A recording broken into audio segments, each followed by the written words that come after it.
What is up guys, Jarv here, back today jumping into Destiny. In today's video, we're taking a look at a secret update in Dares of Eternity. Many things were added with the launch of Into the Light, and it wasn't just the things over in the Hall of Champions, so be sure to stick around and enjoy the video. Now if you do enjoy the video, be sure to leave a comment and rating down below, and remember to subscribe for more Destiny 2 content. But without further delay guys, let's jump into the video.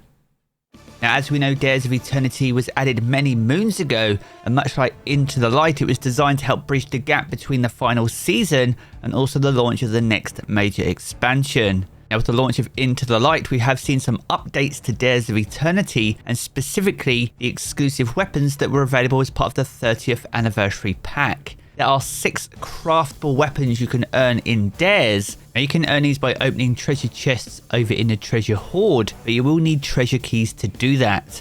You can pick these up by completing runs of the Dares of Eternity activity. Opening the chest at the end will grant at least 1 treasure key, a strange coin, as well as a piece of legendary armor or weapon. As well as that though, you can get additional keys from inside Dares of Eternity by completing the lightning round, which is an RNG event. And you can even get bonus keys from the Treasurer, which is another random event which replaces the second boss encounter with a special taken ogre.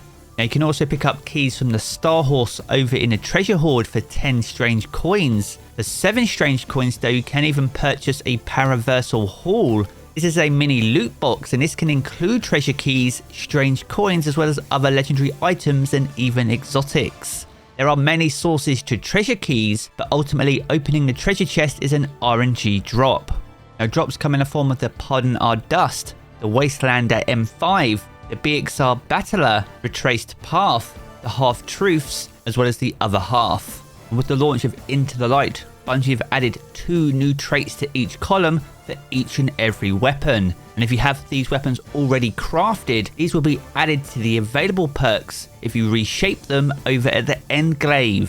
So if you have earned these weapons previously and fully crafted them, then there's no need to re-earn them. You can simply reshape and equip the new perks if they are something you're looking to add to your role.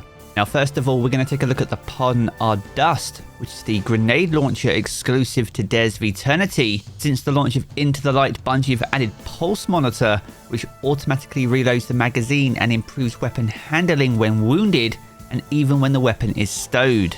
And that's alongside Ensemble, which improves handling and reload speed when allies are nearby. And as for the final column, Bungie have added Danger Zone, where the blast radius of the weapon increases when surrounded by combatants, and while it's active, the weapon deals significantly less damage to the wielder. And as we know, Danger Zone had a rework anyway, and will be something that will be added intrinsically to the mountaintop.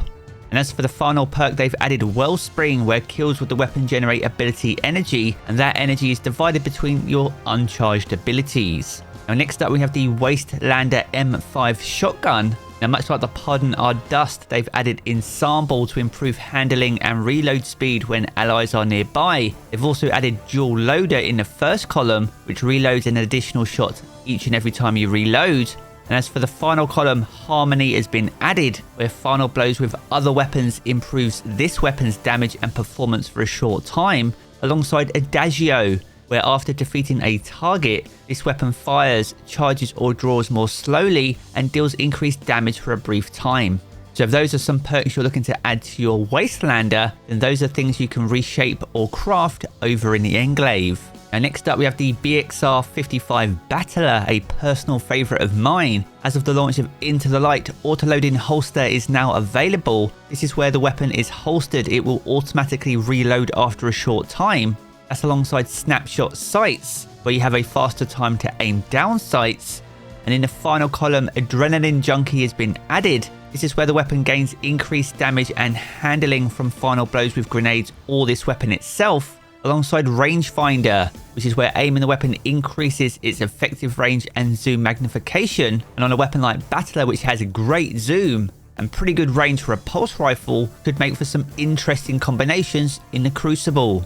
Now next we have the Retraced Path, a true fan favourite. As of the launch of Into the Light, Genesis is now available, which is where breaking a combatant's shield with the weapon fills its magazine from reserves, and energy weapons generate ammo on hit when matching the damage type of the combatant's shield.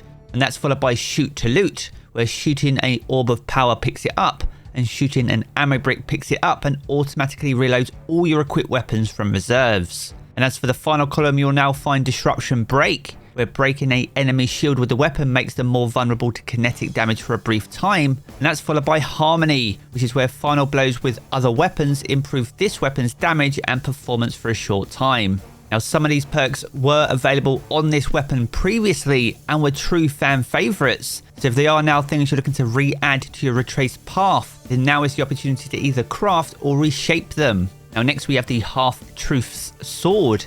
This has seen Thresh added in the first perk column. This is where killing combatants with the weapon generates a small amount of super energy. And as for the final column, it can now roll with Harmony, where final blows with other weapons improve this weapon's damage and performance for a short time.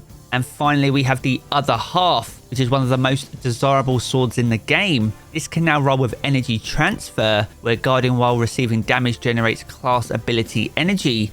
And one to keep an eye out for, and a true fan favourite, this can now roll with Surrounded. You can pair this with Eager Edge, as that's in the first column, and Surrounded is where the weapon gains bonus damage when 3 or more enemies are in close proximity. So if you want great maneuverability, but also the ability to deal increased damage when surrounded by combatants, then now you can do it with the Other Edge sword.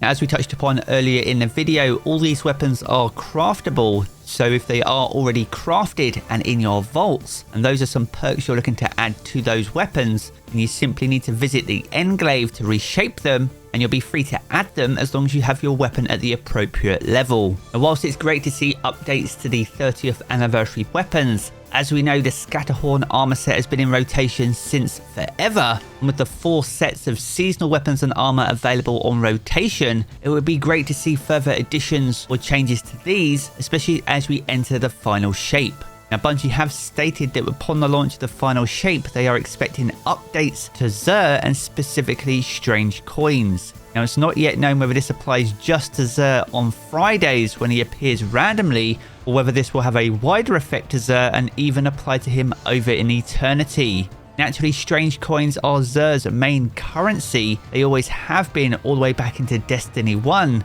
So to give them a new lease of life, as well as giving us as players more reasons to visit Xur throughout the course of the week, can all only be good changes as long as the loot is worth it. So with that in mind, what kind of weapons and armor would you like to see and from which seasons? Be sure to sound off down in the comments below.